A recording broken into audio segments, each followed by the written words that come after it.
stress is a toxin. And I don't want to poison you, but there's something we need to talk about. Hey, I'm Dr. Patty Barch. I'm a traditional naturopath, founder and owner of Naturally Unbridled Wellness and naturallyunbridled.com, where we focus on wellness solutions, not disease management. This is Down the Ridge with Dr. Patty. This is not medical or financial advice. This is for entertainment purposes only. Nothing I say is true. Don't listen to me. I'm not an economist, and I don't play one on TV, but I am an expert in health and wellness, and there are various areas of health and wellness, and I talk about this in my book, that all areas need to have some level of balance or it's not going to work out. So I use this example when I'm explaining this a lot. So you can have a dog, and that dog has the best diet, the best exercise program. They have toys, and they get good care. Their nails are kept trimmed, like all of those things. So it's got its like physical health met, nutritional health met, but imagine if you take that dog and you keep it in a crate, and every time you walk past the crate, you kick the crate and yell at the dog. Is that dog going to be healthy? Not completely, right? Because it's going to have this constant level of stress that every time you get near the crate, you're going to kick it and yell at it. And so we sort of have that factor in our lives when it comes to certain types of stress. So I am going to talk in this video about financial stress for a specific reason. And of course that kind of falls into mental and emotional stress, because the financial stress leads to that. But financial stress can also lead to physical stress, not only as the physical response to the emotional stress, but also because maybe you can't afford to purchase the good quality food, or you can't afford to have a gym membership, or get chiropractic care, any of those things. So they're all connected, which is why holistic health is the best approach to health, because it addresses all the areas. So one area that's like taboo to talk about is financial health. But I think it's really important to have this conversation because it impacts the vast majority of people, and pretty significantly. I may have told this story before, but years ago, I had an open house at my office. We had about 250 or more, I think it was closer to 270 people attend. And I had a variety of practitioners working in my office at that time, and we had each practitioner was set up in a room doing little mini sessions of the services that we offer. And so I was doing these mini sessions for this service that we offer called EVOX, EVOX. And EVOX is a really unique therapy that is designed to support the mental and emotional messages that your subconscious is playing. I always like to say EVOX rewrites the songs that your subconscious sings. And so I had people come in and they just do a mini session on the EVOX, and I would tell them, like, it works with physical or emotional stresses. Just, you can choose a stress to talk about, and the way the technology works is you got to talk about it for like 5 to 10 seconds, and it records the stress in your voice, and you get a printout that shows you the subconscious stress associated with that topic, whether it be anger versus acceptance of change, self-love, those sorts of things. So anyway, 9 out of 10 people, over and over and over again, the topic that they talked about was money. And it was like, oh my God, like all of these people, like everyone, 9 out of 10 people, right? That the biggest thing that was stressing them out was money. So like we have to fix that problem.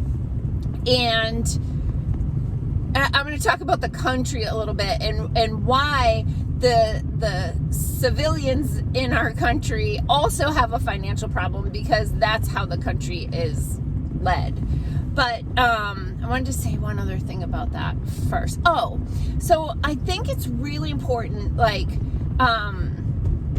I started listening on my way home from work. I usually work till about 6 o'clock, and I have about a 20-minute commute. And so I listened to the Ramsey Show on AM radio. And I really like it because it's free financial advice, right? They have Dave Ramsey, who's semi-retired at this point, but his family and other colleagues of his will often do the show, and people call in with their financial problems or situations, and they get coaching about it. And these people have also written a bunch of books, and they have an app, and they have programs that people can go through to eliminate their financial stress over a period of time. And I remember, like, myself, after I got my first credit card when I was in college, like most people, and then only made the minimum payment, then did that whole thing where you could transfer a balance. Sometimes I would be so financially strapped that I would take a $20 cash advance off of my credit card and put that $20 in my checking account, and then use that $20 to make my payment, right? Like, I'm not even kidding. I was that strapped at that point. But then I graduated from college and got a job. I had a good job in biotech and was making good money. And I remember one day, like, I vividly remember, it was in my apartment or the house that I rented on June Street. And I went out to the mailbox. I got the mail. I opened my credit card statement, and I'm like, holy crap, how do I have $10,000 in credit card debt? And I'm like, I make good money. I think I'm doing this wrong. Of course, I had no financial literacy whatsoever. My parents very much struggled when we were growing up, and so I didn't have good modeling of how to handle finances and credit. And I learned a little bit in school about how to write a check and balance a checkbook, but I mean, I really never learned about credit and the collar that it becomes. So anyway, I just remember at that point, that day, going, I got to pay this off. And so I put myself on a tight budget. I can't remember now, because it was, of course, I was fresh out of college, so it was decades ago. But it was either $100 a paycheck or $100 a month that I allowed myself for, like, my spending money. And then the rest of my money went to bills. I paid my rent, I paid my utilities, I paid my car payment, like my insurance, that sort of thing. And then everything else I had left, I just paid on the credit card.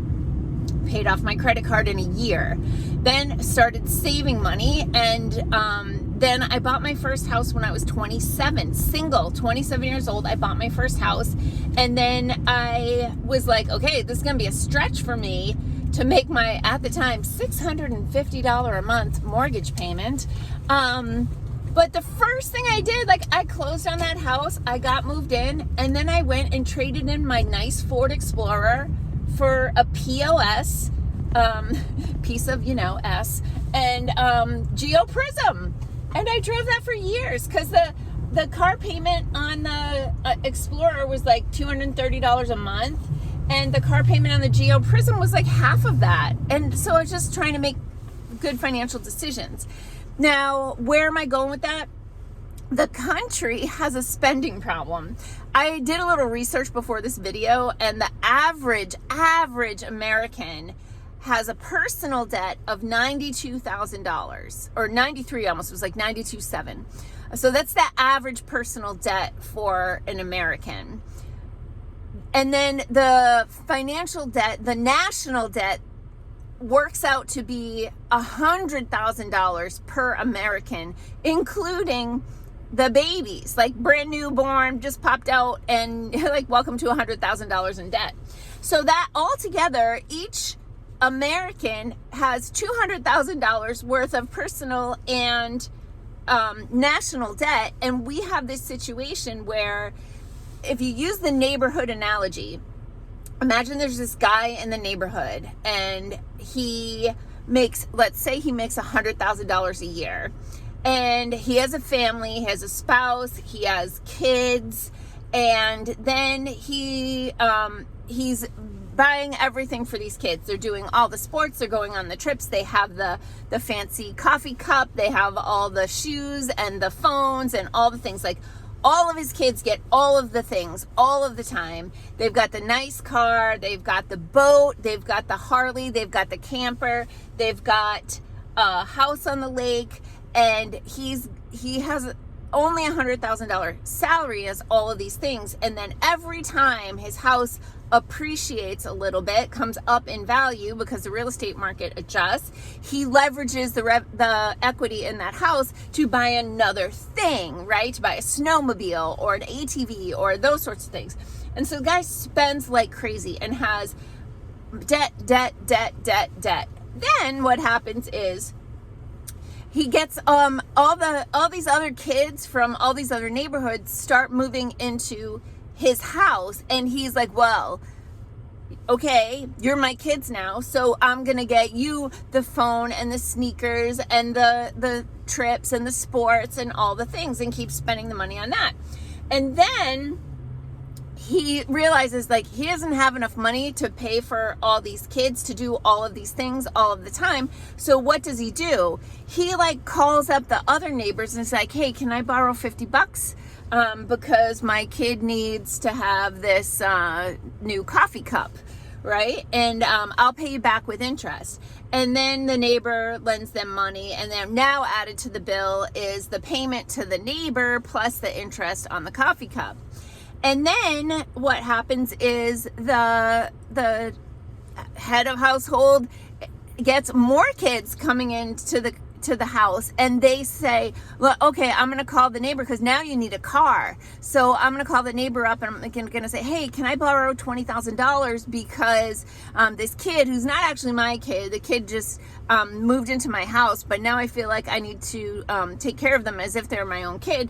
I need to buy that kid a car, and so can I borrow $20,000 and I'll pay you back with interest? You see where I'm going with this? This is the situation we've gotten in the country. So what does the country need to do? The country needs to sell the Ford Explorer and buy a Geo Prism for a while until we can get back on our feet again.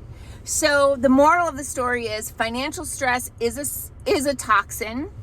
It is negatively impacting physical, emotional health, and there's a way out of it that just involves being a little focused with expenses for a period of time to pay down that debt. We can do it.